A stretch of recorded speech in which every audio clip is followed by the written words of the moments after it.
They shoot the shit. They shoot the shit. Shoot, shoot, shoot, shit, shit, shit. Shooting the shit with Chippa.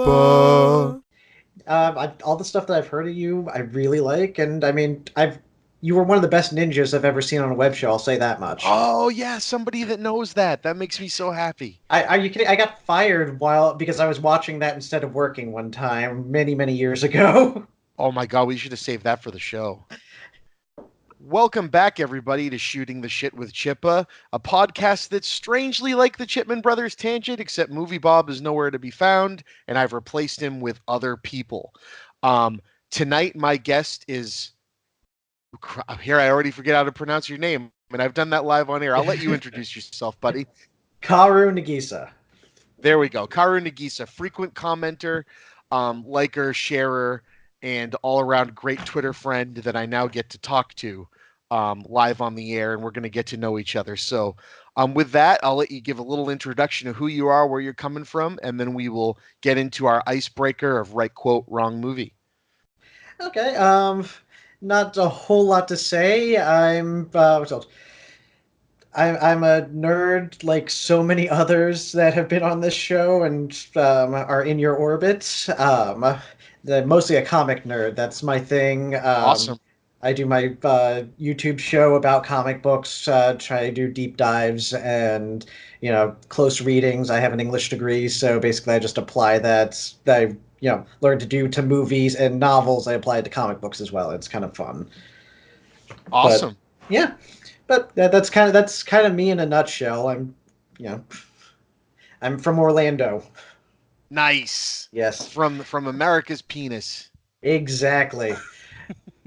In fact, I'm pretty Nice. sure I see Florida Man doing something stupid out my window right now. Oh, sweet. Well, what is he doing? Has he gone full rabid yet? Not yet, no, but he seems to be standing on my fence howling. Oh. What? Hold on. No, seriously. Is this serious? A little bit. And he's gone. Holy shit. I kind of feel like texting my friend Fred right now, who lives in Tampa, that we joke is just Florida Man.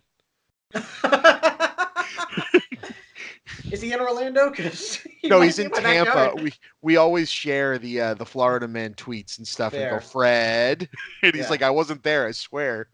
He was actually my my first guest on Shooting the Shit with Chippa. I don't know if you've heard that episode, I'm gonna have to listen to that one now. Fred, so let me give you, like, again, this is your show, but Fred, just to give you a preempt, yeah, he wrote a part of a book that just got released. He went to the University of Chicago.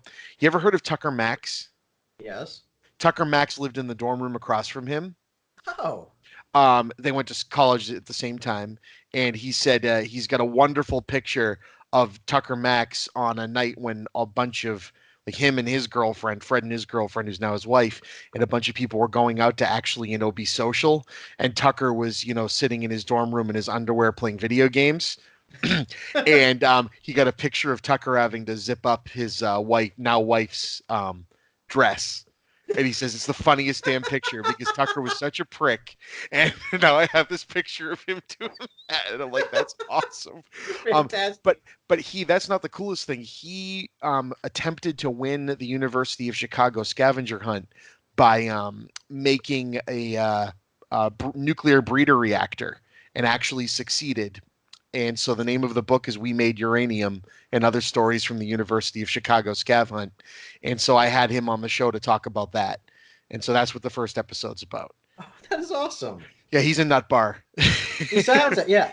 Oh, I'm totally going to be listening to that during work tomorrow. Yeah, he's a nut bar. He actually came up from Florida and stayed with us for a night just to record that episode, which I thought was really cool. Yeah. But yeah, enough about that. So is Florida Man away now? He's not breaking into your apartment.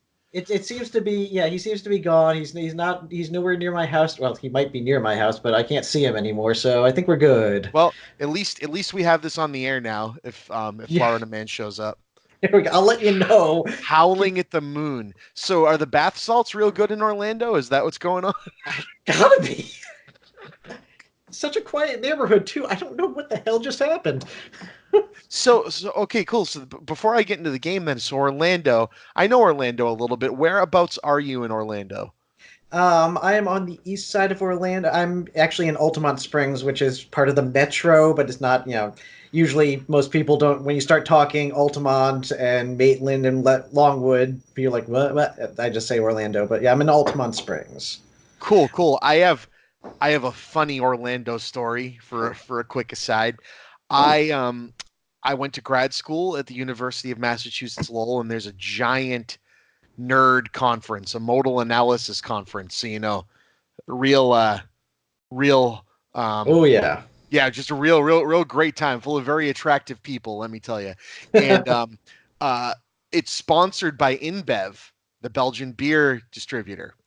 And so they always have a hospitality night, and it's right in Orlando. It was usually at the Gaylord Springs Golf Hotel, which is right over there off Yeah. off in International or Universal Ave, or whichever one that is. And let's just say, so we were at the House of Blues in Orlando, Hmm. and we were drinking Chimay. Are you a beer drinker? I am a beer drinker, but I'm unfamiliar with Okay, Chimay. so Chimay is a 9% Belgian quadruple. Okay. And so it's lighter fluid, and it's wonderful. And I was just like 22 years old, so I loved craft beer, but had never delved into the Belgians.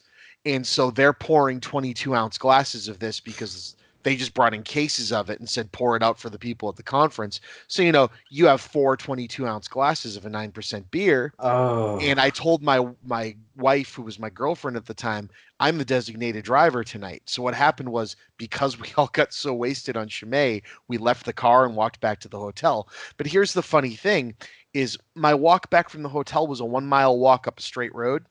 Yeah. It took me from 1 in the morning till 4:30 to find the hotel.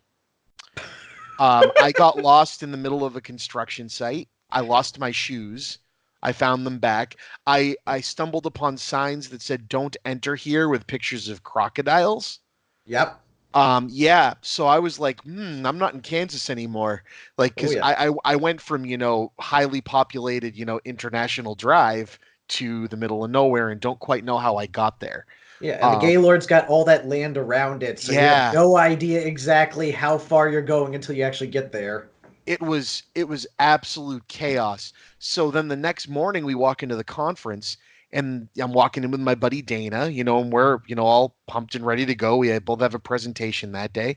And the lady at the front desk goes, "Oh my God, I'm surprised you guys are so buddy buddy this morning." I go, "Why?" She goes, "You don't remember what you did last night?" And I'm like, "What the hell, man? Like, this isn't me. Like, it's the beer, I swear." And Dana and I look at each other, and neither one of us remembered.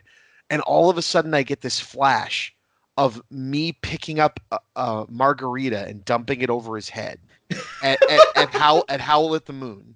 And then the Oh, guy at the bar saying, "Hey, why'd you do that to your friend?" And I said, "Oh, I'm sorry." And I grabbed another one and dumped it over my own head. So we both go reaching up, and our hair is full of sugar. And I'm like, oh, "Oh no." And then my oh. graduate advisor walks around the corner just shaking his head.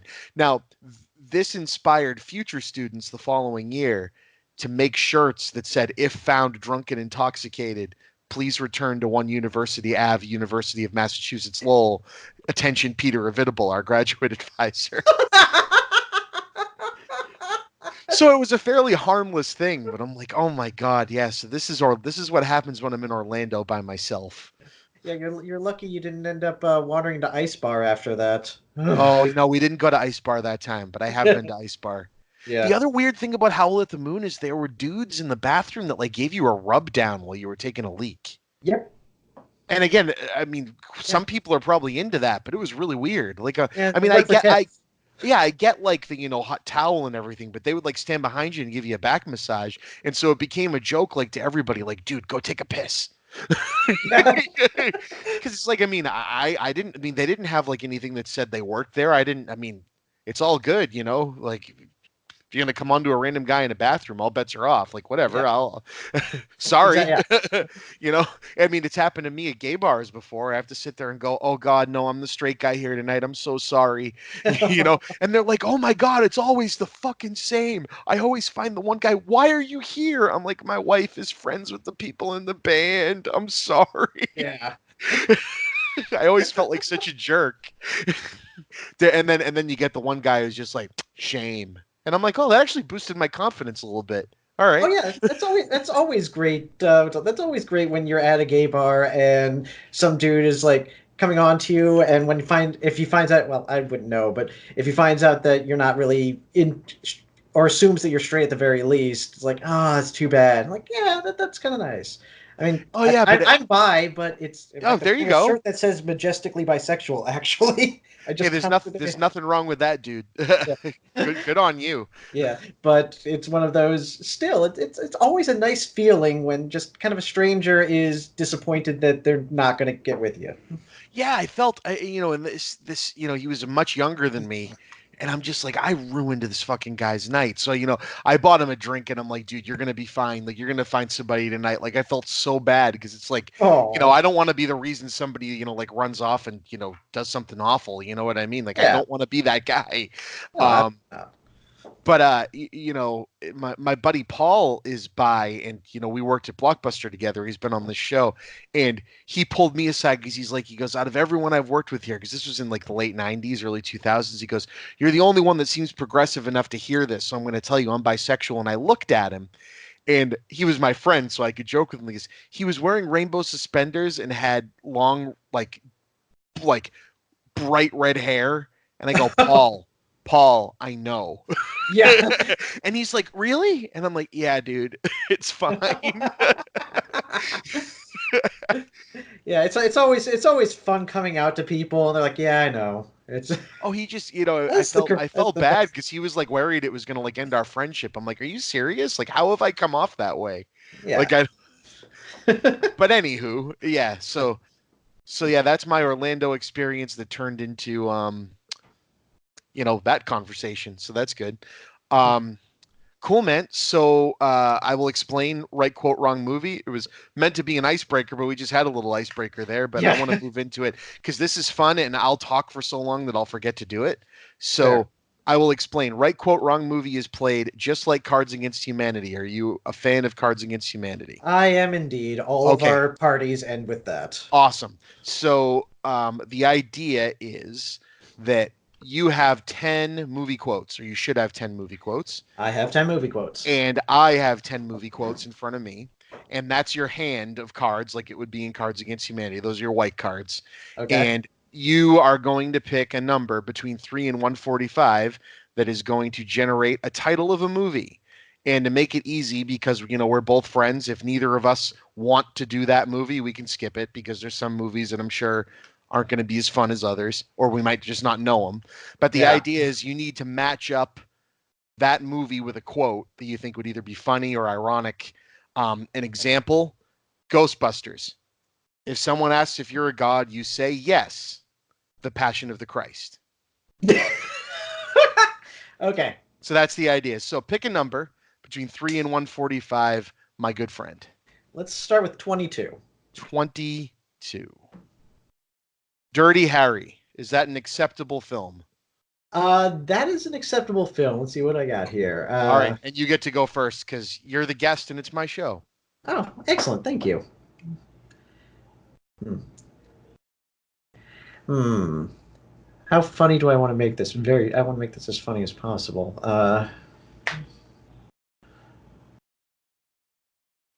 Help is on the way, dear Mrs. Doubtfire. That's awesome, dude. And then so you got to envision like what character is it in Dirty Harry? Is it just straight up Clint Eastwood, Oh yeah, like running that up is the road definitely doing that? Harry. And is he in drag? Yes, he Oh is. man. Okay. So even though this will happen out of order, I think it would just be hilarious to hear Dirty Harry say this, even though the film it's from came later. It's not a man purse, it's called a satchel. Indiana Jones wears one. The Hangover. Yes.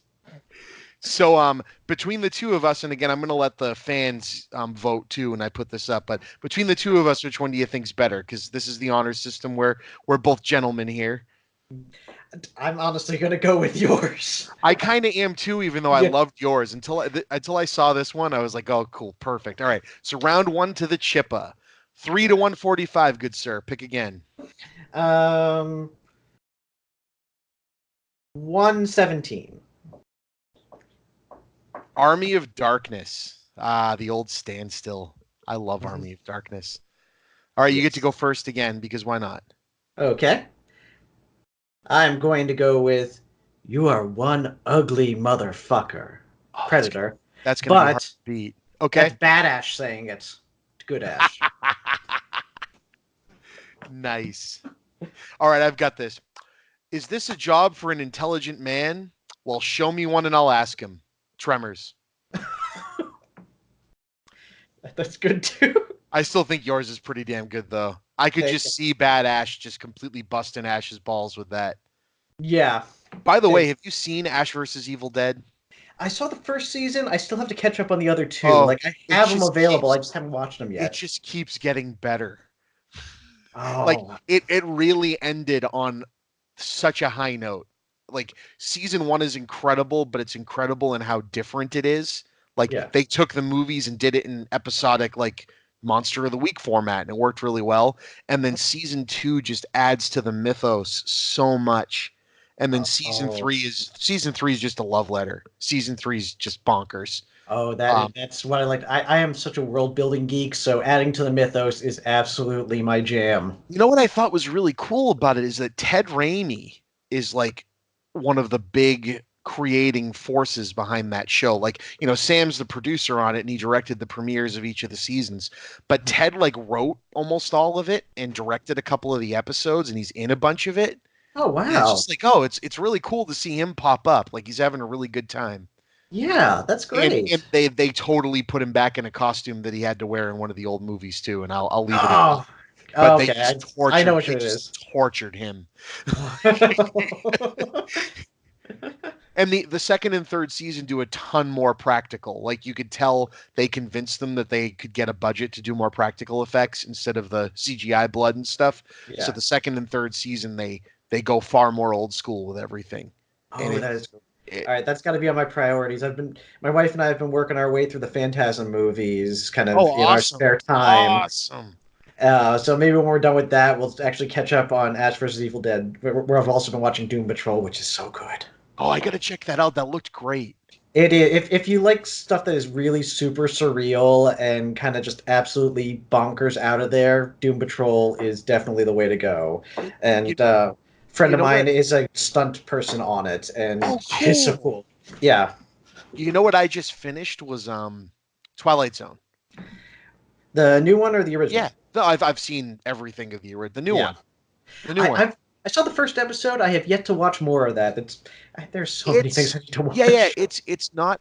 it's not something I'd say like jump right out there, and not that I don't like it. It's just it's it's really good, but it makes some mistakes that don't ruin the episodes, but they obviously didn't have confidence in some of it.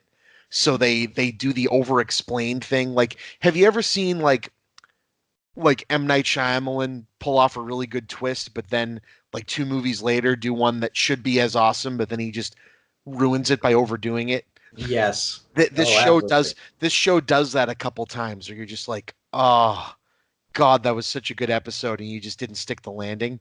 But I Yeah. but I really like it, and I'll give you not a spoiler warning for anything that happens in the episode, Yeah. but they do a meta episode to end it that Oh, is cool. such a celebration of the entire franchise, where Jordan Peele is doing his opening shtick, where like all the Twilight Zone set up. Yeah. They set up the episode, and then in walks Rod Serling or Jordan Peele, and they give the picture a world, blah blah blah blah blah. Welcome, Yeah. Misty McGonagall to the Twilight Zone. Hmm. He starts one and then goes, you know what, we can do better, and calls out the writer and goes, get over here. And then the episode's about her, and like it becomes a Twilight Zone episode, but like New Nightmare style, where it's Oh, happening to the. nice. And so like Jordan Peele and the actors from the episode, which is like Seth Rogen and a couple other people, are all in it, but the creepy stuff's happening to them.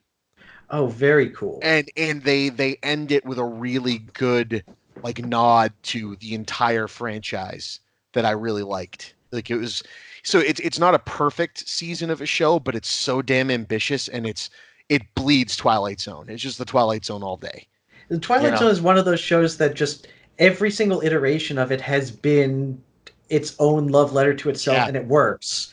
Like, did you like the first episode? Did you like the comedian? Yeah, I really did. Cool. I really enjoyed it. That's about.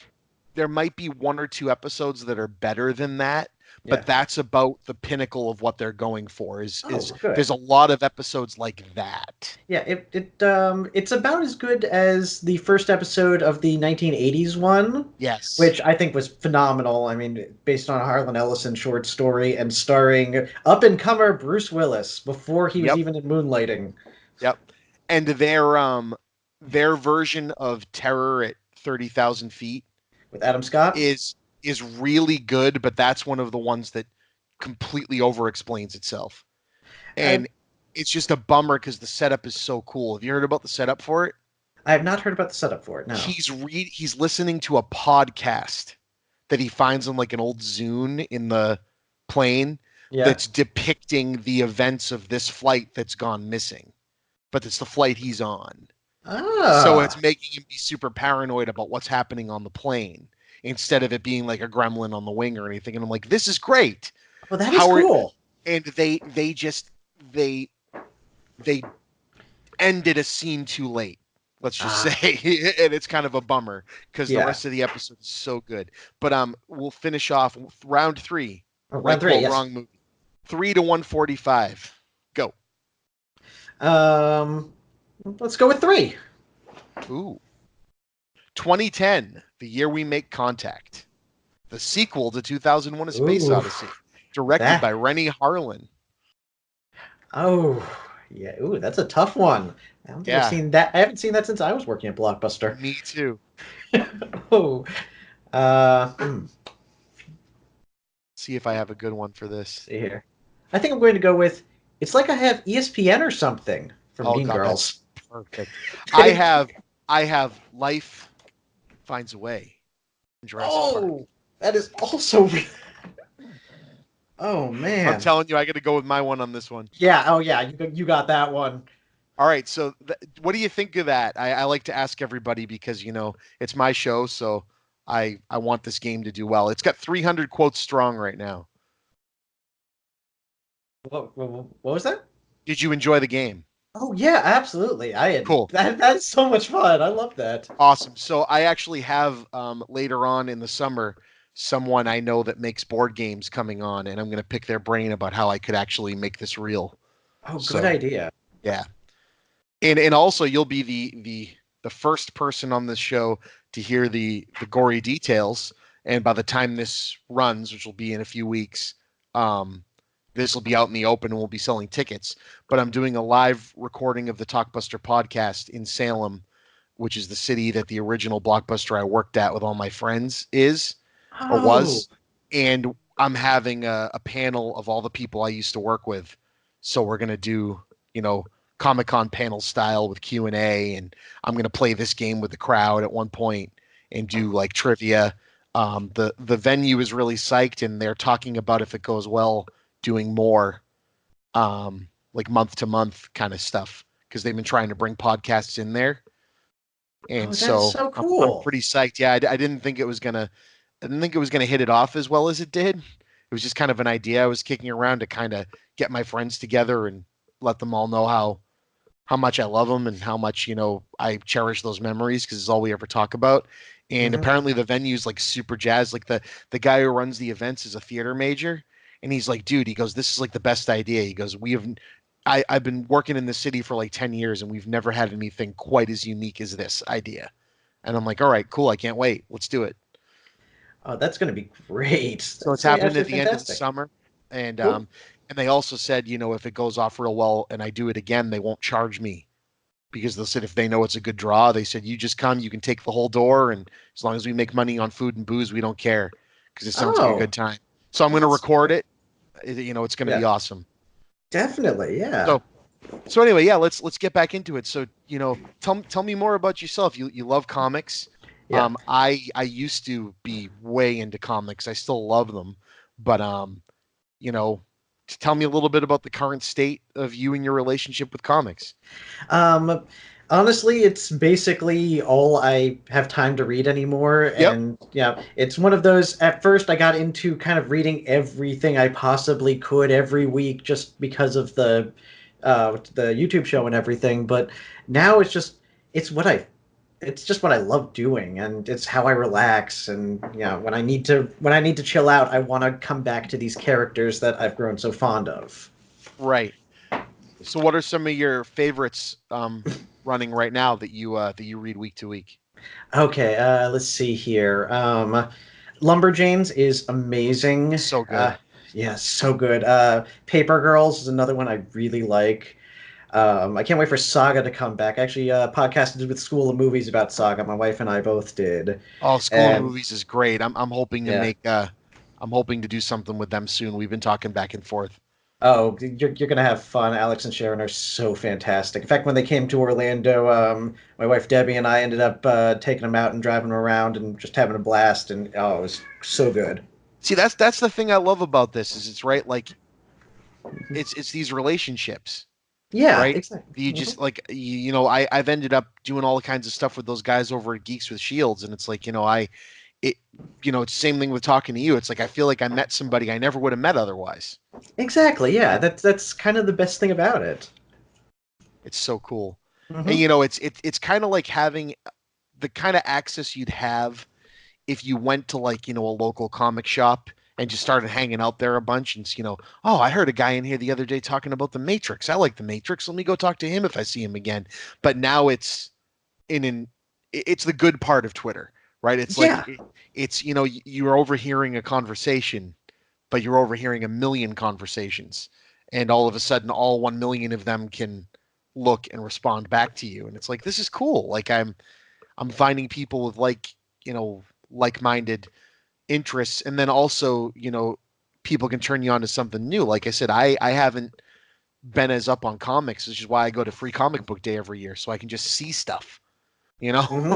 Oh yeah, absolutely. And you get little samples of things. And I love Free Comic Book Day. I need to get back into it. I used to kind of go to as many shops as I could and get as many things as I could and just kind of review all of the previews in like right. quick rapid fire format. I need to get back into that because that was a lot of fun and it got me excited about a lot of things.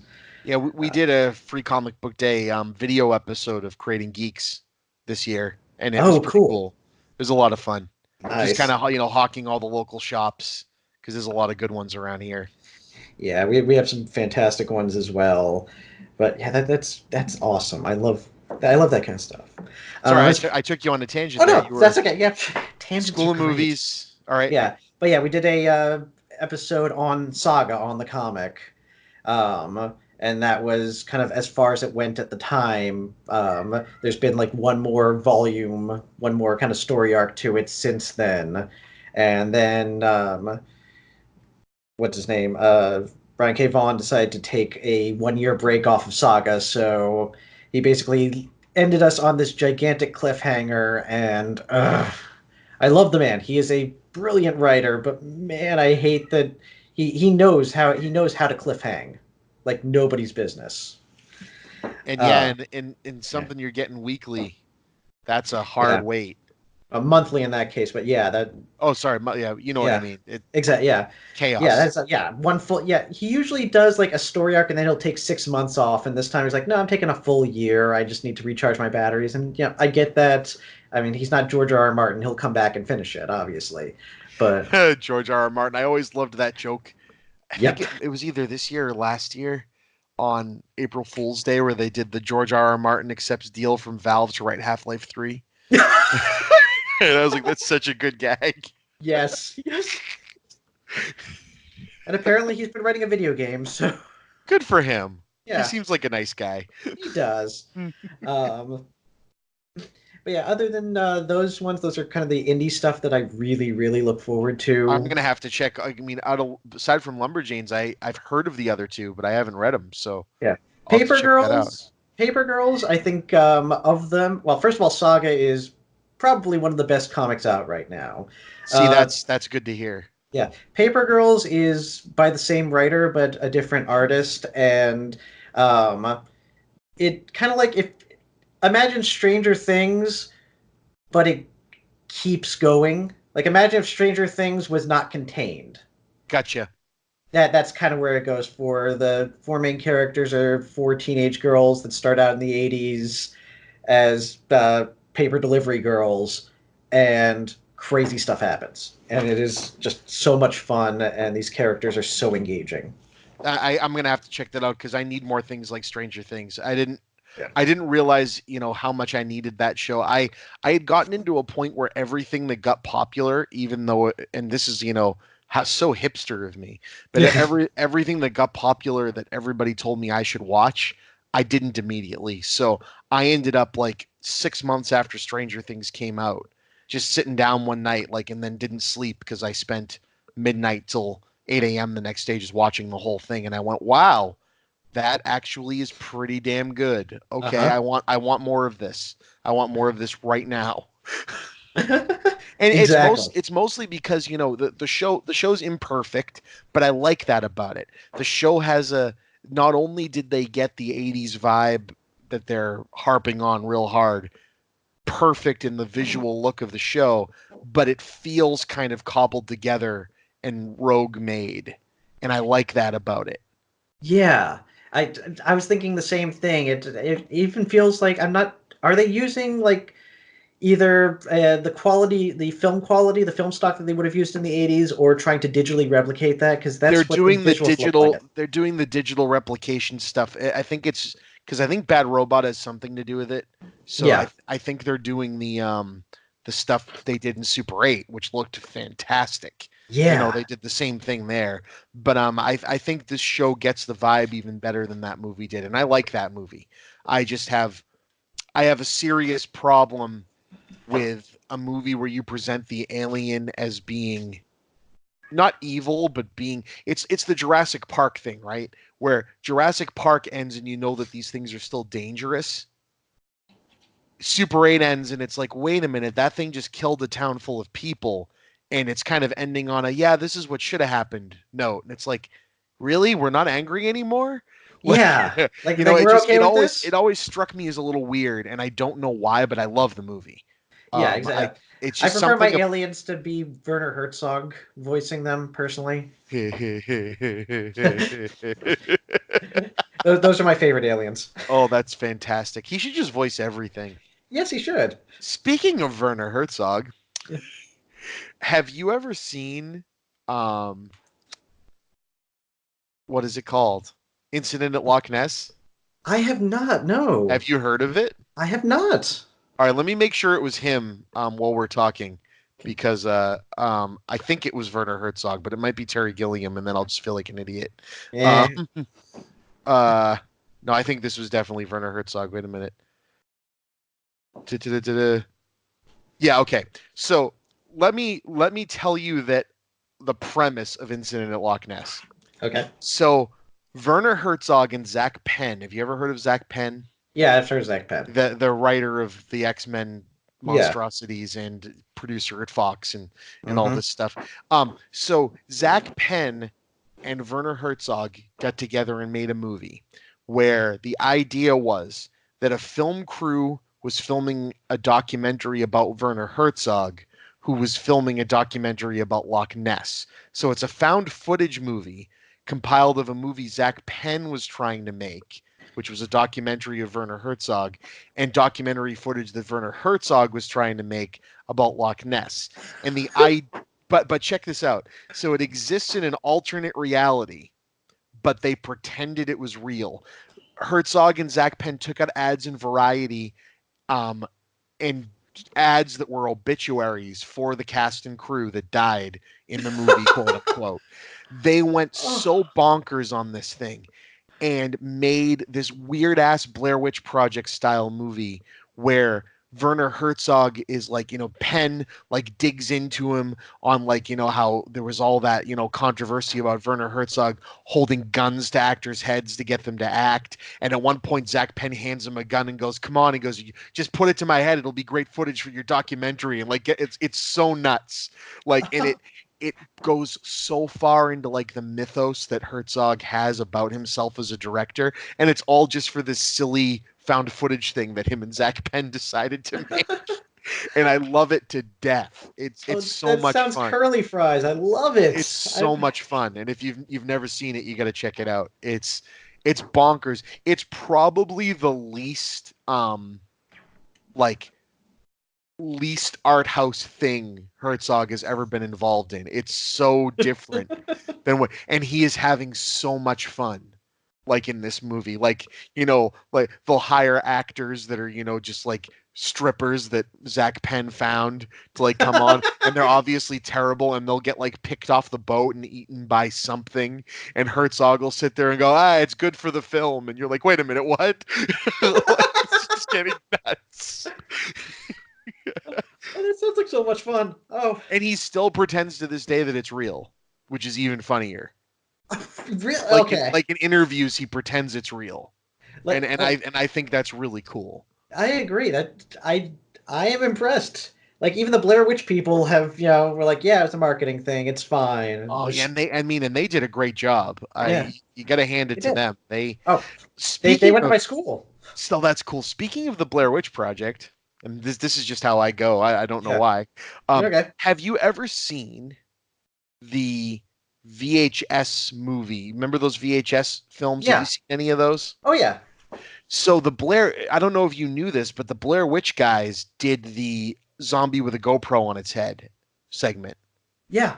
Yeah, I did know And that one. and that was by far the standout of some great stuff. I mean, I love the stuff that like Nacho Vigalondo did in those movies and stuff, but that one just like I watched it and I go, I need to find out who made this right now. And I looked at it and it was them, and I'm like, good job, guys, bravo. Mhm. Like you still got something. You still got something in this genre, man. Keep it going. Yeah, I just want them to keep coming up with these. I think that the short format really works well for them. I just want them to keep coming up with cool stuff like that. I love those VHS movies and ABCs Oh, of me too. Death. They're also bonkers. Yeah, but they're so much fun. I I will mean, say a horror movie in a long time has not made me puke in my mouth because I have a pretty strong stomach. But mhm. Z is for Zygote from the ABCs of Death ruined me. Oh yeah, oh yeah. Ruined me. Hmm. Yeah, I And was glad I was not eating during that because it I. was the gore effects in that were so perfect. And the sound design was so fucking wrong. It was the sound. It was the sound that got me. Like I'm sitting there. I tried closing my eyes and I could still hear. I was like, oh And you no. can still see it in your head. You're just like, Yeah. I know exactly what's happening. Hmm. Yeah. So high recommendation for the ABCs of Death. Show your children. Yeah, definitely. Share it over dinner. So yeah. So we were talking about comics. That's how we got there. Oh yeah, there was. What was it? Our favorite aliens are voiced by Werner Herzog. So Yeah, yeah, Super 8 Stranger Things. So Paper Girls is like Stranger Things. yeah. It's like Stranger Things. It has that sort of feel to it. And it certainly starts out that way, and then with Vaughn's writing, very rarely does the way something start end in the same way. It's kind of the same way that J. Michael Straczynski does whenever he writes something, whenever he's doing a Right. show. It's never the same at the end than it was at the beginning, but it's such a natural change that you never quite notice the change happening. It's just suddenly you look up and like, oh wow, this is not what I started with. I'm still loving it, but it's not what I started with. That's fantastic. Like I like stuff like that. So being a comic book fan as I am, Mhm. um, but maybe coming at it from a different direction. What do you think of the Watchmen show?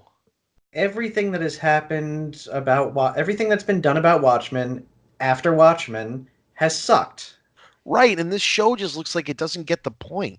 No, it's nobody seems to understand the point of Watchmen, which is that, quite frankly, Watchmen shouldn't exist. Yeah, it's a perfect a case for itself not existing. That's the whole point. Yeah, and this happens whenever they try to translate Alan Moore into some other medium. Like it happened with the Killing Joke movie as well. That just Oh yeah. it Oh, missed all of the little details that made the Killing Joke worth reading. and I felt so bad because the Yeah. voice cast were trying so hard. Yeah, they They were. really were, and I'm sure oh everybody working on that movie tried and like tried to make a really good thing. They just didn't quite understand what was going on. And Alan Moore's a weird guy. I can understand not understanding him. I'm somewhat disappointed that Swamp Thing on DC's streaming service got canceled after one episode, but yeah. I can imagine that it wouldn't have even gotten that far if they had tried to do some of Moore's stuff as opposed to some of the earlier Len Wein, Bernie Wrightson Oh, stuff that they're Swamp drawing Thing from. is such a cool property, though. It is Did one of you my favorites. did you hear what happened to that? Where they cut a couple episodes out of the production, and I don't know exactly what happened yet. I know Oh they no, this is hysterical. yeah, So the reason the show turned out so good is yeah, because they thought they were getting some like $40 million tax break for filming it where they filmed it in like the yeah. Carolinas or something, and apparently there was a typo in the paperwork, and it That's what wasn't happened. supposed to be 40, it was supposed to be 14, so they lost $26 million. Oh, I was wondering because I know at one point they were trying to blame North Carolina, and North Carolina was like, no, no, no, we told them, but Yeah, there was well, a typo. that's basically it. Yeah, and I guess it wasn't just that show. It was like a bunch of things. And Yeah, I don't think it was North Carolina pulling a fast one. I think it was just them reading it and getting it written down wrong when they were reading it, and they locked into it and said, "Cool, yeah, of course we'll give you $40 million more than we were going to give you originally." yeah, Make an awesome show, and they went and made an awesome show, and then went, "Oh crap, we can't afford this awesome show." yeah. Oh, and that breaks my heart because it's so good. It is so interesting that the only thing I don't like about it is that they I think they need a better cinematographer who can light things in a way that are both creepy and I can see what's going on. Yeah, a lot of the times Yeah. TV show cinematographers and stuff, they need to remember what they're filming, Yeah. and Exactly. again, that's sometimes you can't hire a guy that filmed Agents of Shield to for an example to necessarily film an X-Files episode. There's it's different, and Yeah. you need to know what you're making. Yeah, and it's so hard to find people with that kind of experience Just that hire just hire the people that did Ash versus Evil Dead yeah, yeah, that'll do it. to do everything. Yeah. Perfect. Yeah. Just the whole cast, just hire them for every TV show. Stars seems to have incredible people in their pocket, which is weird. It's weird that they're the ones that are taking such chances. Like you look back at like HBO, and HBO, I mean, they're a juggernaut. But you start looking at the stuff, and it's like they're kind of signing up for like outside of they do take chances on stuff, but the stuff's kind of all the same when you really look at it, like the type of things that they're locking into. But Yeah. Stars is so wacky. Yeah, it's like they don't have anything to lose. Yeah. It's Like kind of like how Netflix has been for a while. They're just kind of like, yeah. yeah, we'll make everything. Fuck it. Yeah, exactly. It does yeah, we don't have to pay license fees on this. This is great. We'll make it all. What do you Yeah, want? it's yeah, HBO. I really do want to know what the numbers were on people that canceled their HBO subscriptions after Game of Thrones ended. Oh, I genuinely want to know those numbers. it has to be insane. Yeah. I'm they're still producing so many of the things they're supposed to be riding the Game of Thrones kind of train, and it's a little disappointing because, like, for example, I'm kind of excited about Wheel of Time. Yeah. That was my best friend's favorite book series, and I liked it a lot in high school. I've been listening to the audiobooks at work, and I there's problems with it. I don't like it as much as I liked it in high school, but I still enjoy it. But that's coming out in 2020, and like by then, nobody's going to be interested in a high fantasy epic.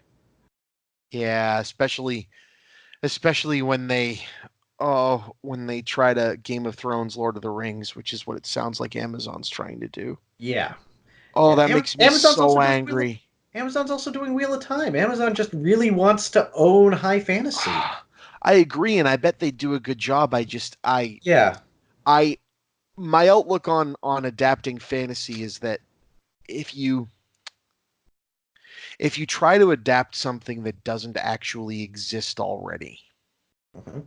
you know what I mean? And this is like obviously there were a lot of things that got in the way of the Hobbit movies ending up Yeah. as good as the Lord of the Rings. It wasn't just, you know, someone didn't get the point. It was production schedules and everything else. But Yeah. if the guy that made three near perfect movies screws up an adaptation of something by trying to add something that wasn't there to a story, and Hmm. there's someone you know that's great at it, so it wasn't for lack of trying.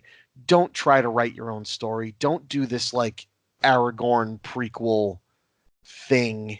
It just doesn't Yeah. sound like a good idea. We Prequels are a bad idea. They're a terrible idea. They sound great on paper, but they don't work. Yeah. They inevitably end up explaining something that we don't need explained, and your explanation is always going to be worse than whatever people are coming up with. Right, and sometimes it works. Like I feel like Rogue One worked pretty well Yeah. because it it added to the already knowledgeable intensity of what came right after it. It's telling you a story you already know the outcome of, but it knowing that right behind the door that Darth Vader walks into at the beginning of A New Hope, he's just literally murdered a shit ton of people, like Jason Voorhees level, adds a Hmm. lot to the immediacy of A New Hope, and I like that. Like that's a cool way to do a prequel, but at the same time, you know, it's nothing new. Yeah. I think possibly the best thing a prequel can do, and well, all right. So obviously, anything you have, a movie or anything, it has a theme, and that theme will bring the character from one place to another, right? Right, right. The best thing a prequel can do is find a way to get to the starting point of that theme that it's leading up to. Absolutely. Instead of taking away from it. Yeah, exactly. Or trying to do something entirely different. The prequel needs to, yeah, it's not just narratively, but thematically, it should just bring you to where you were so that it feels like a continuous motion. Exactly.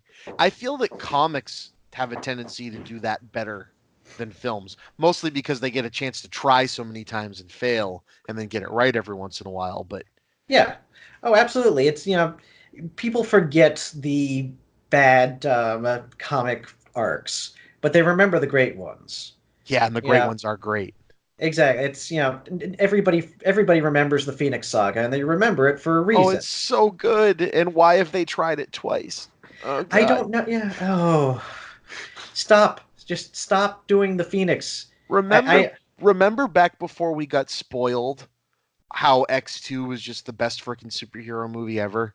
And again, yeah. I don't want to discredit it. I think X1 and 2 and First Class are still good versions of what you could do with the X-Men, and Logan is just in some other stratosphere. Yeah. Um, but they're not great movies. Do you know what I mean? They're Yeah. good, but it seems that every time they make one, they just understand their property less and less. Yeah. It's at one point I think they stopped trying to make movies that drew from the X-Men comics and started trying to make movies that drew from the X-Men movies. Right, right. Yeah, let's just redo ourselves. Yeah. And Yeah, that's a they it's a literally bummer. made Dark Phoenix twice with the Well, same writer. and the first time they did it, I mean, Brian Singer's a shit bar of a human being, Yes, he but is. but you know, at the time when he made X2, it was good to stand behind him and go, yeah, walk away from this franchise if they're going to make you do something you don't want to do and add all these characters. It's the Sam Raimi, you know, whiny kicking. I don't want to make this movie, so I'm going to make it shitty. Spider-Man 3 thing all over again. Oh, you want this? Okay, then I'll give it to you. Yeah. But with X3, he just walked away and went and made his Superman movie instead. And at the time, it's like, okay, cool, stand up for what you believe in, but it's like he came back to his franchise and it sucks. you Yeah. know? He didn't make it any better. He made it No. worse. He left and X3 was god awful, but he hasn't done anything to fix it. Yeah.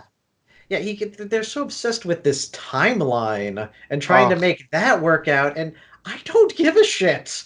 and they I already legitimately erased don't care what it they is. already erased it in Days of Future Past, which is not a perfect movie, but I enjoy it. Um, and Yeah. I loved seeing them kind of go through and go, and by the way, that Dark Phoenix shit, yeah, that didn't happen anymore. And I'm like, good, don't do that again. You learned. And then the 2 movies later, they just go ahead and do it. Yeah. And what's his name? Who was the writer on both, but the writer director of this last one? I can't remember his name right His now. name, and this is why I'm going to forget his name because Yeah. I don't like him, but he is actually one of the executive producers of the new Twilight Zone. And it's a bummer because, he's a big wig at Fox, and I can imagine it seemed like a match made in heaven when most of his stuff has been Yeah. successful. Yeah. Simon Kinberg. Simon Simon Kinberg. Kinberg, thank you. Yes, he's got this obsession with the Phoenix was in Gene all along, Yeah. and I'm like, what? Like the first, and when I saw X2 in the theaters, and I saw that the fire in her eyes, I'm like, they're doing Dark Phoenix. I was excited. Oh, dude, my entire theater started high-fiving. It was Yeah. awesome. Oh, absolutely. I was so psyched. It was great. And then when I saw Apocalypse, which was already disappointing, and then I saw her pop into the Phoenix, I'm like, oh, they're doing Dark Phoenix again. And it was just the topper to this really disappointing film experience. Like, oh great, the next one's also going to be a disappointing film experience. Why? Why? So that makes me think now for comic book movies. What do we really? I mean, it seemed like a year ago there were so many to look forward to, and now they've come and gone. We've got, Spider-Man: Far From Home, which looks like a lot of fun. Yeah.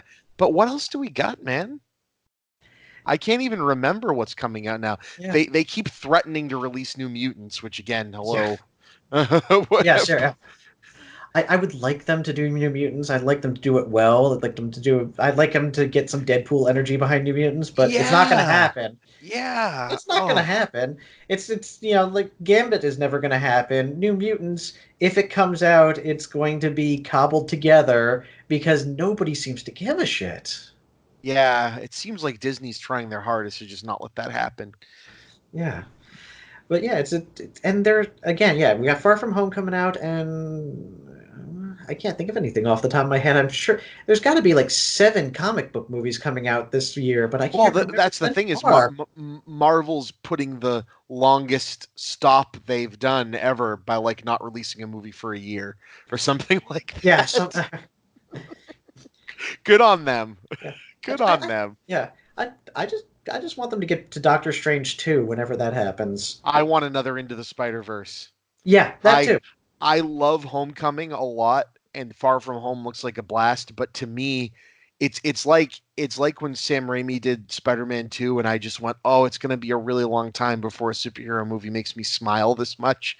And it Yeah. took like till Iron Man for that to happen, Yep. you know. And Oh, it absolutely. was the same thing with Into the Spider-Verse. I go, am I ever gonna see a better superhero movie than this? Hmm. It just makes me so happy. Sorry, a better comic book movie than this, mind you, because it was Yeah. like I've never seen a movie like that. It was just so good. Yeah, it did what Ang Lee failed to do with Hulk. It But it was was trying. exactly what he was trying to do, Yeah, and but I it was kept. always trying. Yeah, I think that with better technology, Ang Lee could have pulled it off. But that Hulk movie, and all due respect, I know he tried, and it's not He terrible. definitely tried. Yeah, it's not terrible, but honestly, based on the time period, it looks kind of like something that I could throw together in Premiere. Yep. And yeah, I am not a professional filmmaker by any stretch of the imagination, but it looks like something I could throw together in Premiere. I love Ang Lee because he stands behind everything he makes, but also admits when it's only him that stands behind it. You Yeah. know, when he did what was it, the somebody's long halftime walk, Do you Yeah, I remember know. this Yeah, I movie? remember that one. Yeah.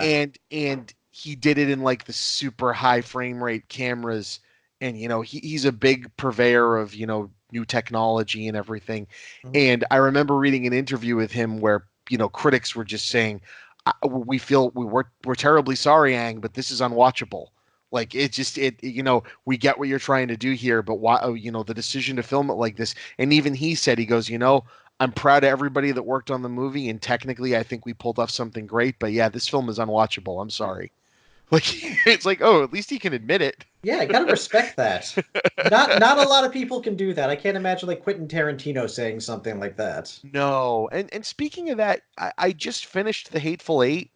I Ah, waited on The Hateful Eight for a long time because one, Quentin Tarantino is a troublesome motherfucker, yes, he and is. two, I was completely turned off by how angry he got when the script leaked, and then he kind of went on like his tour of.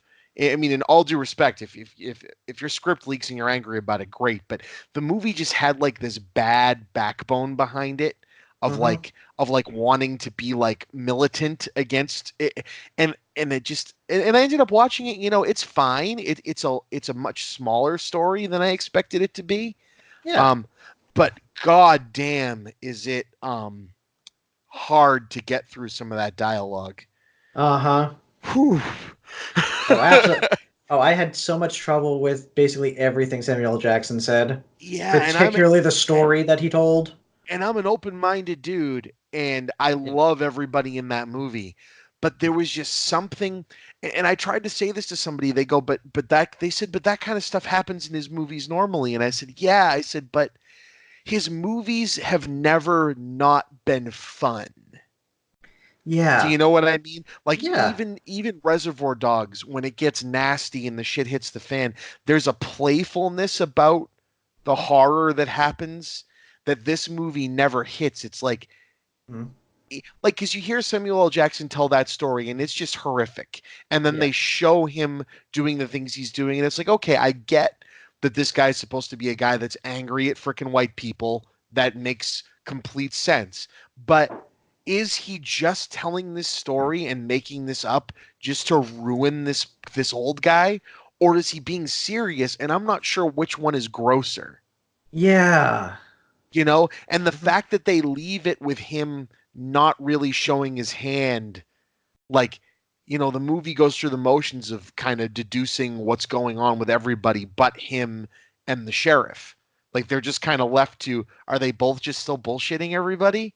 And I'm Yeah. like, okay, I get what you're doing here, Quentin, and believe me, your actors are all incredible and your dialogue is biting and witty, but I didn't have fun with any of it. There's no No. point where I sat back and went, I'm enjoying myself. And if that's what he was intending, great. But Yeah. I'd much rather watch Inglorious Bastards where I'm laughing the whole goddamn time because it's all so absurd. So when Yeah. something hard hitting has to come, it earns it because it's balancing that hard reality with harsh fantasy, and and it looks like Once Upon a Time in Hollywood's going in that direction, and that makes me happy.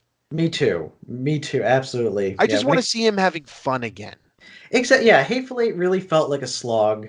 It just wasn't It fun. No, it wasn't, and it became even less fun when now that I'm thinking about it, how much he absolutely brutalizes Jennifer that Jason Lee. Jennifer Jason Leigh. Yeah, Oh my that god. made me so uncomfortable. Basically, the only thing I really can think that I like genuinely loved about that movie, other than some of the lines of dialogue, was that cover of Jim Jones at Botany Bay, which still kind of haunts me a little Yes. bit. Yes. And it looked gorgeous. I mean, they Yeah, filmed the obviously, fuck yeah, out of it.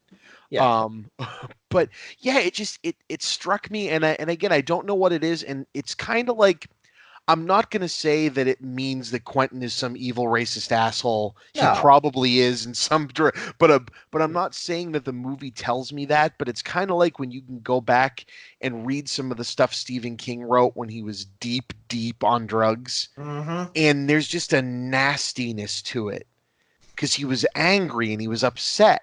And you know like for example, you can have things like abuse and rape and horrifying things happen in a story where they feel like they're serving the story and you're supposed to feel awful for the person.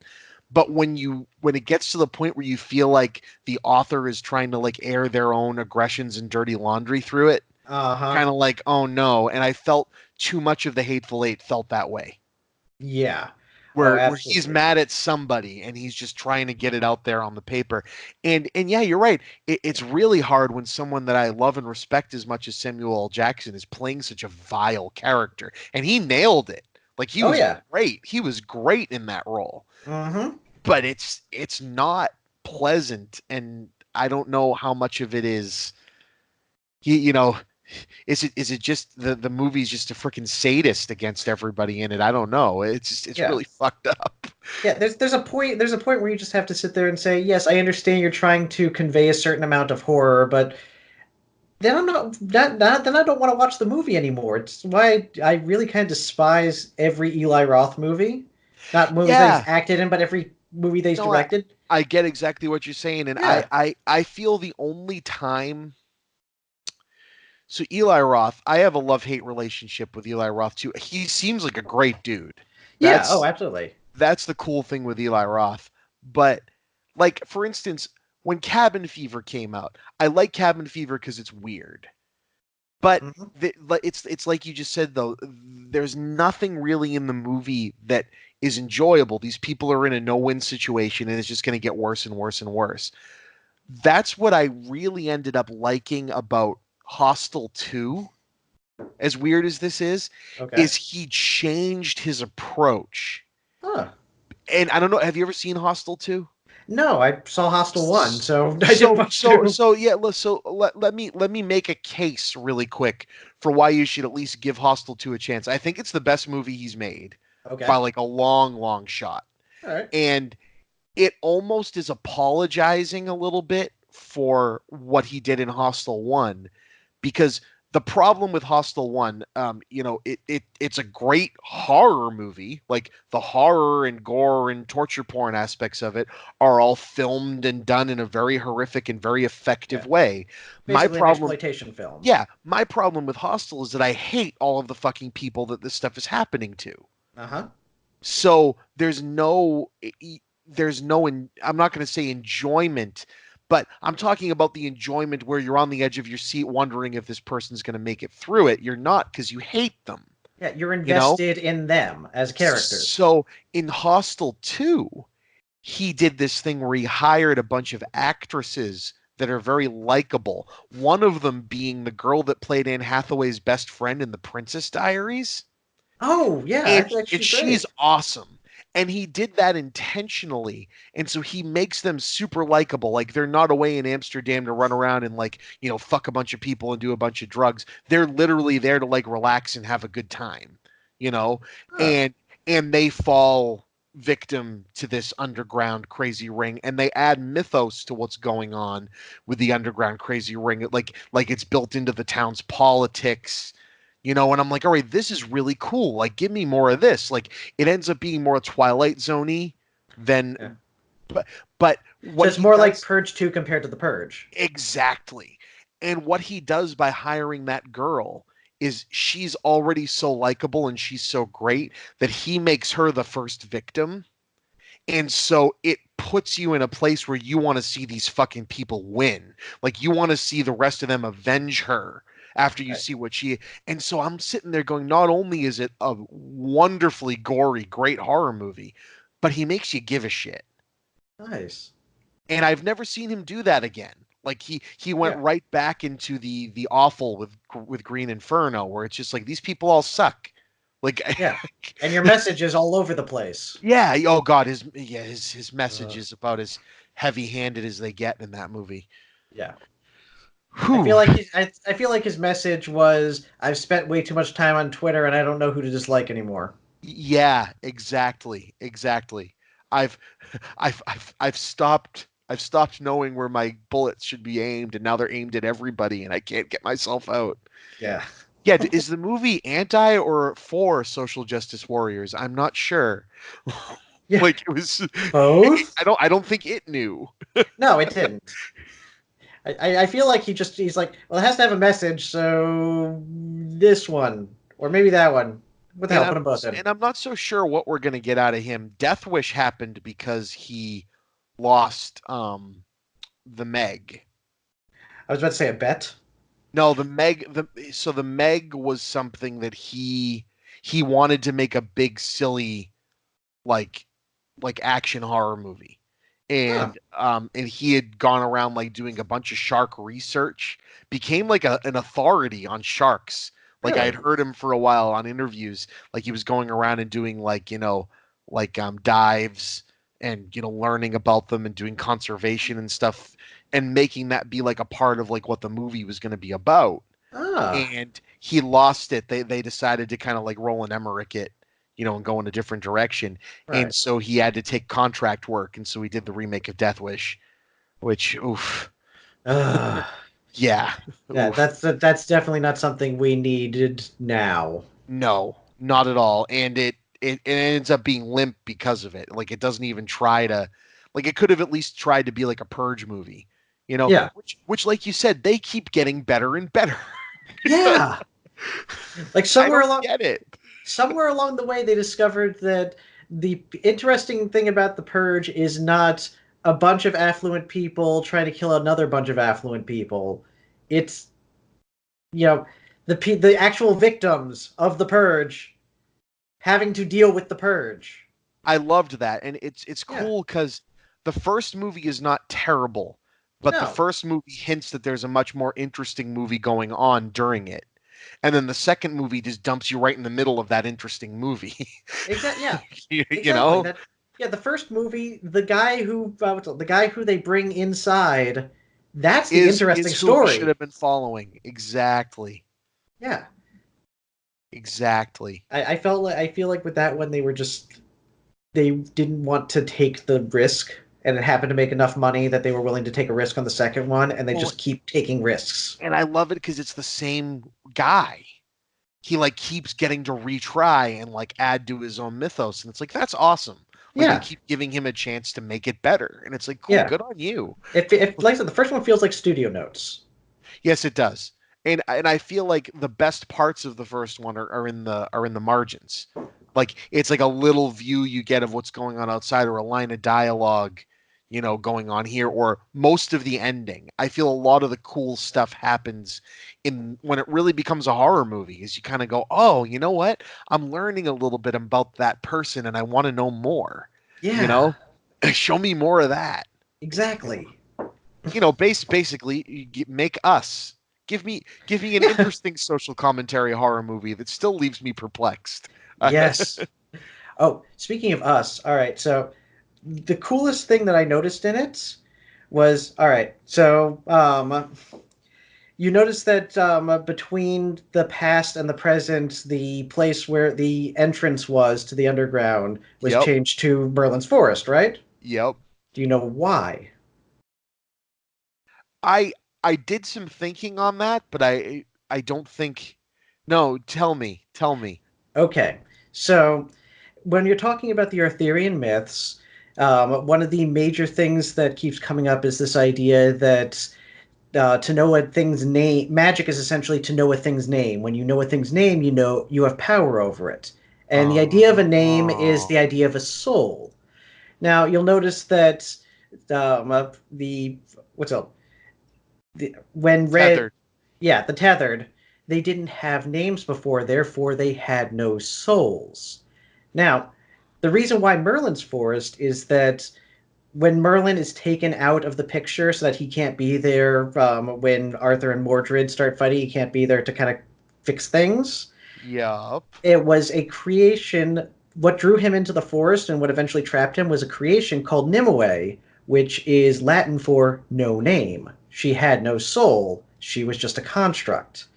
And of course, the entrance to the tethered area is behind a tree painted in the thing. And Merlin was, of course, trapped in a tree. Holy shit.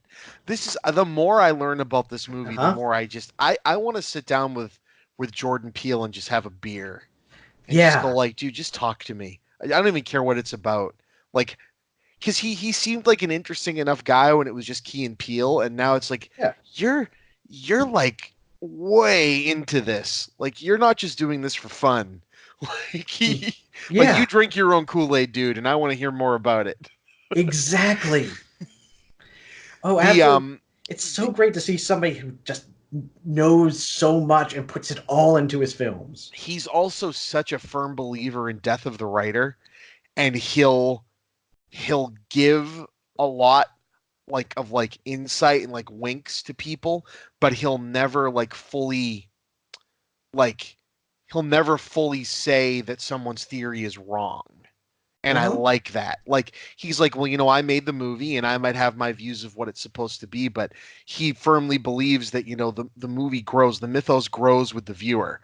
And so whatever you want to think is going on could also be going on. And I like that. You Me know, too. The the Wachowskis are that as characters, well. yes, they're not very one note. Nothing is one note. There's Yeah. there's nothing that's in there by accident.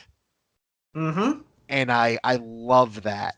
Um, and again, a lot of that bleeds through into his Twilight Zone. It's you can tell it's a struggle between him and Kinberg. Like, you can just tell the stuff that's Yeah. full science. And the last episode is totally Jordan Peele. Like, he just nails that last episode. Nice. It's so well done. I think I might need to show this to my dad this weekend because we're going out to visit for Father's Day. I think I might need to show that to him. Yeah, you could, and again, there's nothing you'll miss, even if you just skipped right ahead to the last episode, because Yeah, it's it episodic. it's episodic, but you just have to know that a whole season came before it, because it puts the main character is the writer of the show. So that's like a very important thing about what it's trying to say in that episode. And Peel is having so much fun just looking at you and kind of just like taunting you to be like, yeah, tell me my version of the Twilight Zone isn't worthy. Come on, just tell me. I want to fucking hear it. Nice. And it's just like, Jesus, dude. Like, Nice. yeah, yeah, it's pretty cool stuff. But oh man, Us was so good.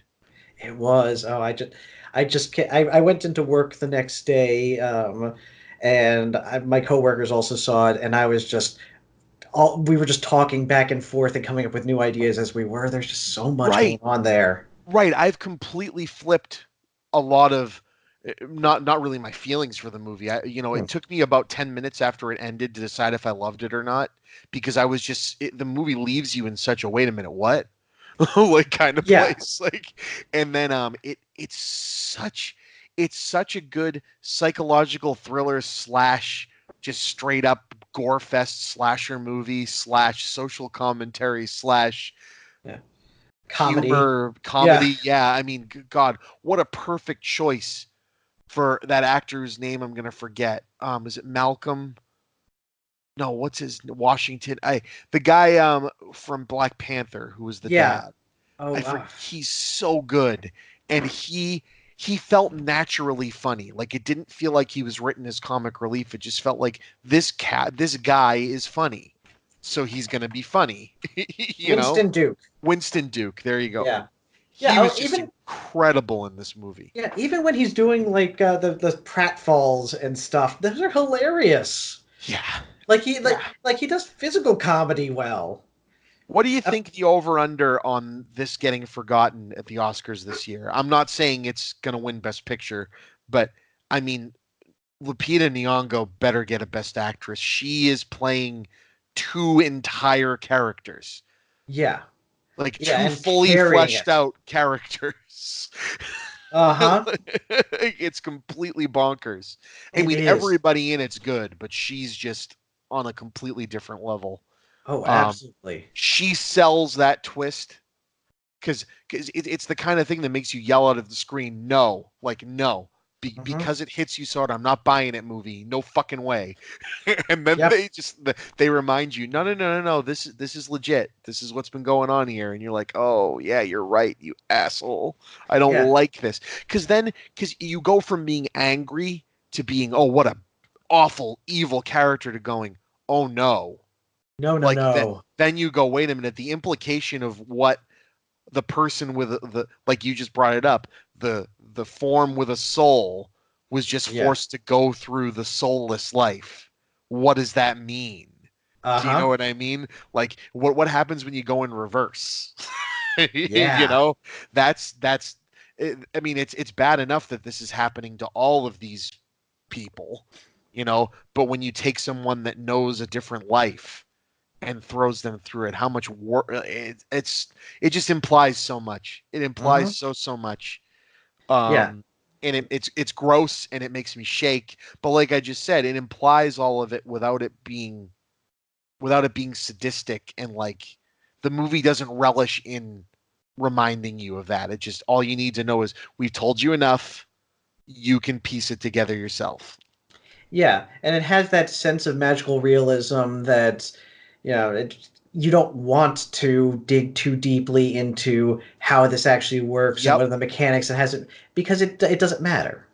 Exactly. When they asked him, well, couldn't they have just, gone up the down escalator? And he goes, what does the down escalator mean? Uh-huh. Not, of course they could have, but they Yeah. can't. They can't because society doesn't let them. And it's just like, Yeah. holy shit. Mhm. Like, goddamn, man. Like, this Yeah. metaphor is strong with this one. Uh-huh. It's such a so, beautiful film. since we made it into horror, did you see Hereditary? I did see Hereditary, yes. God, that movie fucking ruined me. Uh-huh. Speaking of movies that are not a fun experience but are still a fun movie, you Yeah. know, like that movie just relishes in the genre that it decided to be in. When I got to about the third act and I went, "Oh my God, this is the genre this is in." Oh, thank God. Like, Uh-huh. and you sold people an art house movie, and instead you just made schlock. Way to go. Yes.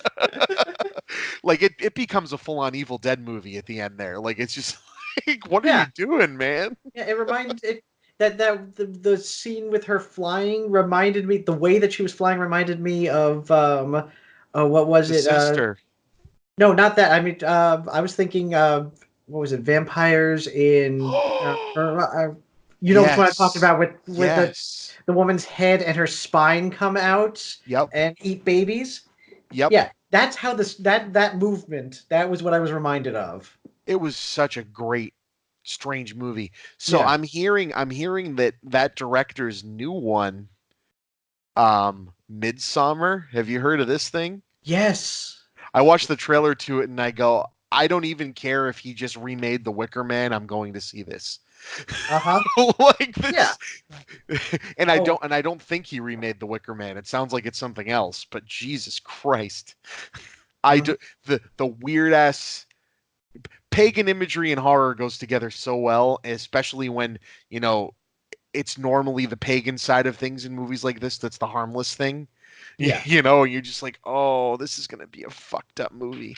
So I guess Jordan Peele of Think About the Way We Got to That Yeah. has been quoted in saying that there's things in this movie that are so utterly terrifying they're almost unwatchable. And it's just like, Wow. okay. I am totally on board. Yeah. Yeah. The interesting thing about this whole idea that the kind of pagan imagery is usually the good stuff is Yes. because a lot of pagan imagery has been filtered through other lenses to make Yep. them bad. Like Yep. like the concept of the voodoo doll is not that's not a voodoo thing, but basically white people went to the Caribbean and saw some of these practices and wanted to make them scary, and they took white pagan witchcraft concepts that they were mildly familiar with, and I say that mildly, and just applied it to black people, and then Yep. we started using them as the scary thing.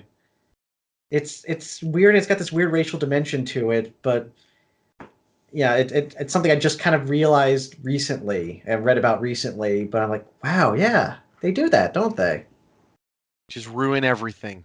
Yeah, pretty much. That's what we do. But yeah, when you have things like Wicker Man or I guess Midsummer, it's good. That's kind of interesting and different in its own way because of that, though. Yeah, I love that. I Hmm. love that whole genre, that whole, you know, like, okay, yeah, it's painted as a horrific thing that's going down, but they're not, the horrific things aren't happening to you because these people are evil. You know what I mean? Like this, you've stepped into something that you just don't understand. Yeah. Like, Yeah. and I love that stuff. Oh, it's why Halloween 3 is one of my favorite of the Halloween movies. Oh God, yes. I've heard rumor that Danny McBride and the guy who directed the new Halloween have said that if the movie did well enough for them to get a sequel greenlit, that they were going to make a follow up to Halloween 3 just to fuck with people. You know, Yes. spend all this time bringing back Michael Myers and doing a perfect send off for the franchise, and then going, you know what? Now we're gonna show some love to the other good one. You know, and it's just like, Yeah. all right, that's awesome. Uh-huh. Oh, that would be so cool. I really dug that new Halloween. Oh, me too. Oh, I think we saw that in the theater. My wife and I saw that in the theater twice because we were Yeah, podcasting. We watched it and then we saw it again to show a friend, and also because we were podcasting on it, we want to take notes. But yeah, it was it- real well done. That was very bare bones, old fashioned. What I think is really cool is how varied that director is, and I really wish I could remember his name right now because he always works with Danny McBride, and it's just strange how the two of them are so much more talented than you'd think in that respect. Um, yeah. Somehow, what yeah, the sometimes hell's his people. name? David Gordon Green. David Gordon Green. So before Yes. Halloween, David Gordon Green made um, the movie Stronger, where Jake Gyllenhaal played the guy that lost his legs in the marathon bombing. Oh Not yeah. not the made up Mark Wahlberg marathon bomb movie, but Yeah. and Stronger was fantastic. And then it still amazes me that okay, you got Stronger. Stronger is an Academy Award level kind of a movie. Halloween is a really good Halloween movie, but Yeah. it's also the same guy that made Your Highness. Yeah. And Pineapple And Express. that still breaks my fucking brain. Your Highness, dude, is a big mess of a movie, but that joke with the wizard Uh-huh. is spit take inducing funny. He's Yes. now to make the magic happen, stroke the shaft and punch the head. Dude, don't tell dad. You used to hang out with this wizard and do what? Dude, don't tell dad.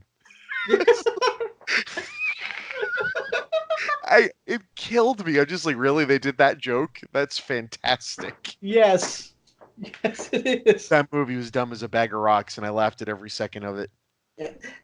It's because everybody in it was having fun. Like I Yeah. will forgive almost any movie where it's clear that the people who are making it enjoyed themselves. Yep. Like my favorite bad That's. movie is probably The Miami Connection. I have a poster of it here in my office. I'm Oh looking at it right yeah. now. And YK Kim's actually a local here in Orlando, and that's why he filmed it here. And it has all these Orlando landmarks that my wife and I were just like, oh yeah, we've been there. We've been yeah.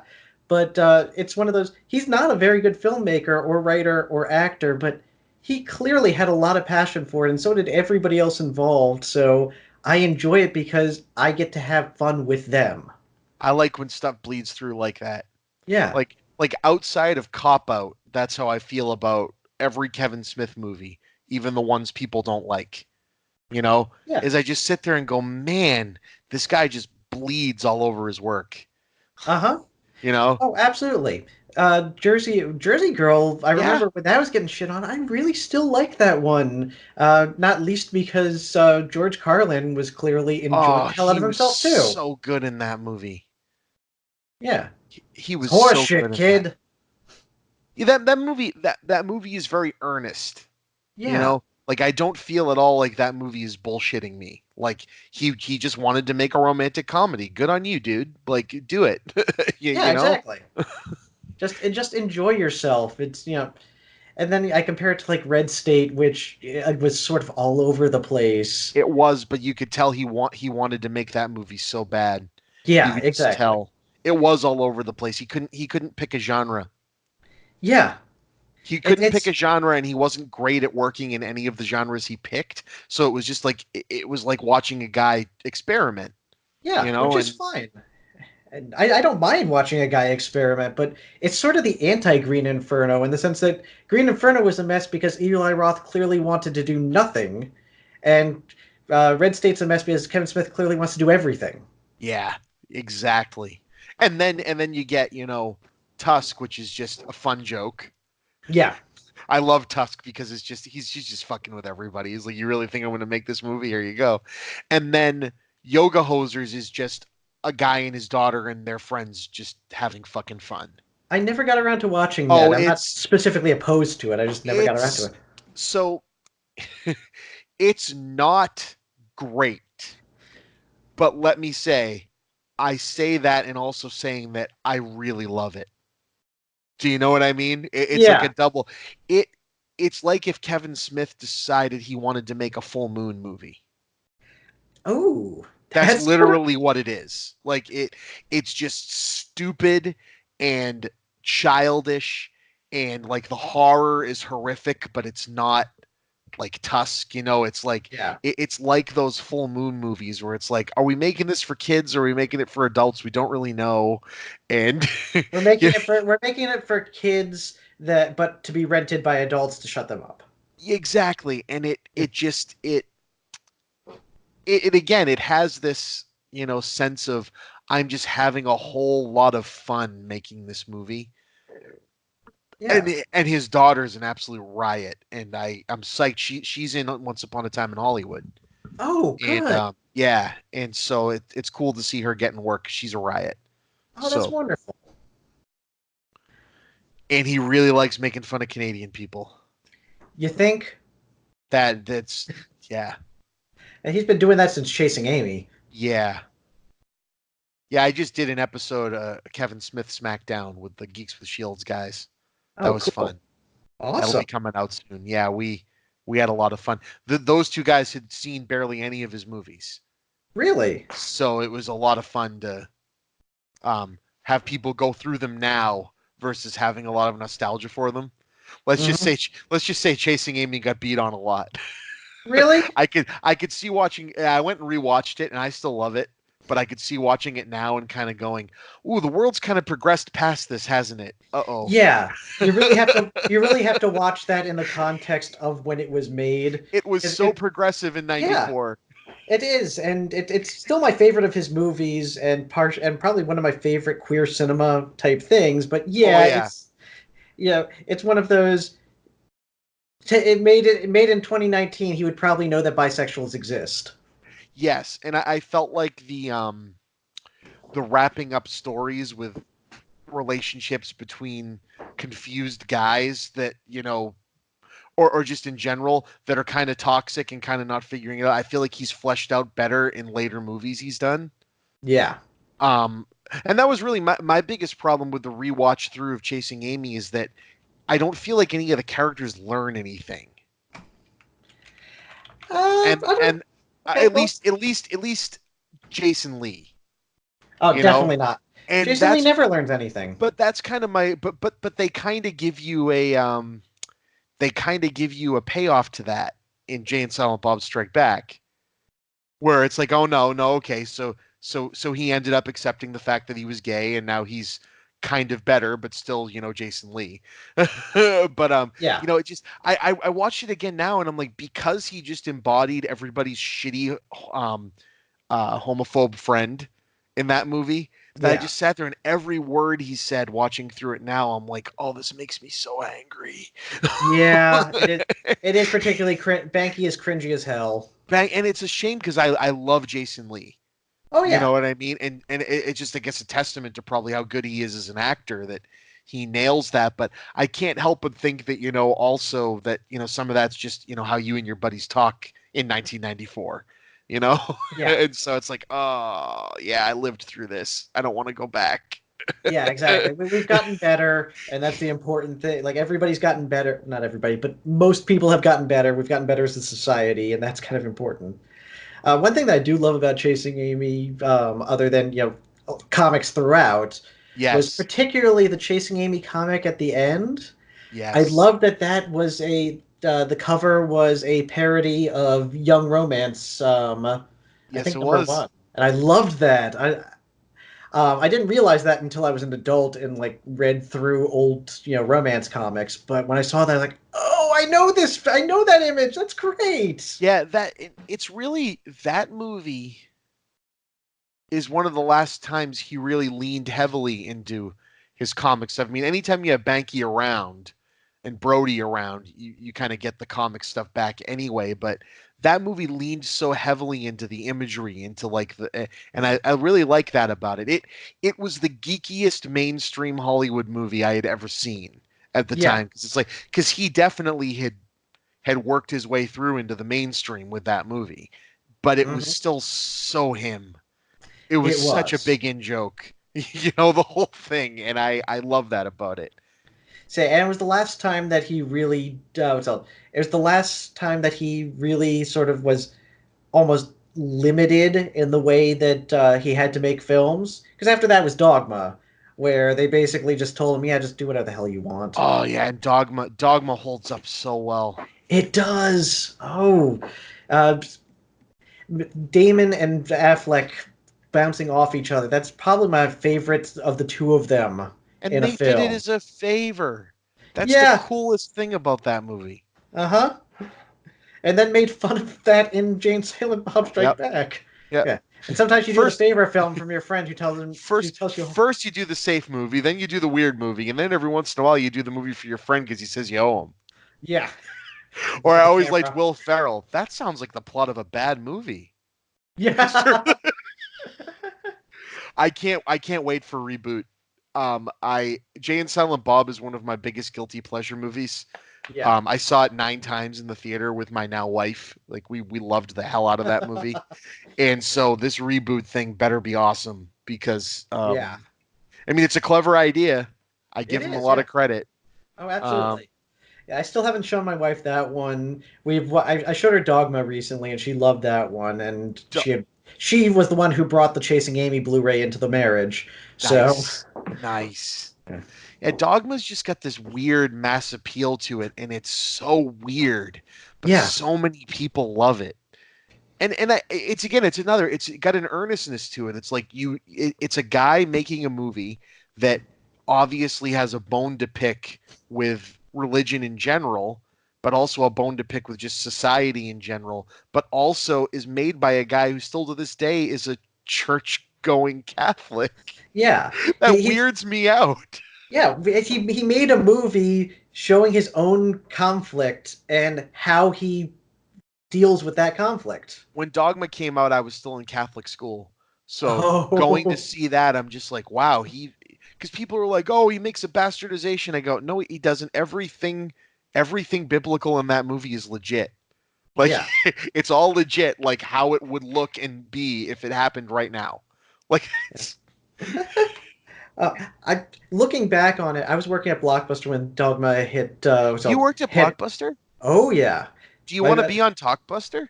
I would love to be on Talkbuster. Let's make that happen. Shoot, as soon as we're done with this, which unfortunately has got to be soon because I realize Yeah. we've gone for almost an hour and 45 minutes. Oh Woohoo! wow. No, that's Nice. okay, dude. This has been great. I hope you're having fun, because I I'm am. having a blast, But man. I didn't know. Yeah, dude, I'm always looking for more people on Talkbuster too. But Oh, absolutely. But yeah, I was working at Blockbuster when that hit a VHS, and I'm surprised I only had one person return it because of blasphemy. yeah. Like I expected so many more. Like they couldn't get past the opening joke about the platypus. Oh God. Like they got to that and they were like, all right, I'm going to take this warning seriously, and they stopped it and they're like, yeah, this is just really offensive to me. I'm like, okay, yeah, Also, pick something else. I really wish Janine Garofalo would work with Kevin Smith again, because I feel her brand of delivery and his writing go so well together. Yeah, oh, I would absolutely. love to see her show up in one of his movies again, I just want to because see her in more stuff in yeah, general. true. But Truth be told, yeah, yeah, I feel like they were a match made in heaven. Like, and it should uh-huh. happen more. Agreed. All right, Remake so of The Truth About Cats and Dogs. there you go, directed by Kevin Smith. Oh Yeah, God. there we go. But anyway, I'm gonna try to wrap this thing up because All it's right. late. But I'm gonna allow you to you know again, hawk anything you want to hawk. Leave us with a final thought or a final, quick topic, whatever you want. It's your show. Okay. Well, there's you can. What's else? If you want to see some of the work that I do, you can either go to sequentially-yours.com. That's my comic book stuff. I've also been contributing writing to another YouTube show called Something Ghoulish, which is Nice. exploring horror stuff. I'll admit I'm sort of the background guy on that one, but it is really very, very good. And I'm also frequently on the School of Movies podcast, and they are phenomenal, and I highly recommend them. Put in a Uh, good word for me. I mean, we've already been talking, but I yeah. need to get on their show. Oh, absolutely. I will definitely put in a good word for you. I think you would love being on their show. Awesome. Well, with that, I'm going to say that you'll be seeing my guest tonight back very soon on an episode of Talkbuster. But I'd like to thank you for shooting the shit with Chippa. And until next time, this has been Chris. And Karu, All right, and we'll see you guys soon. take care.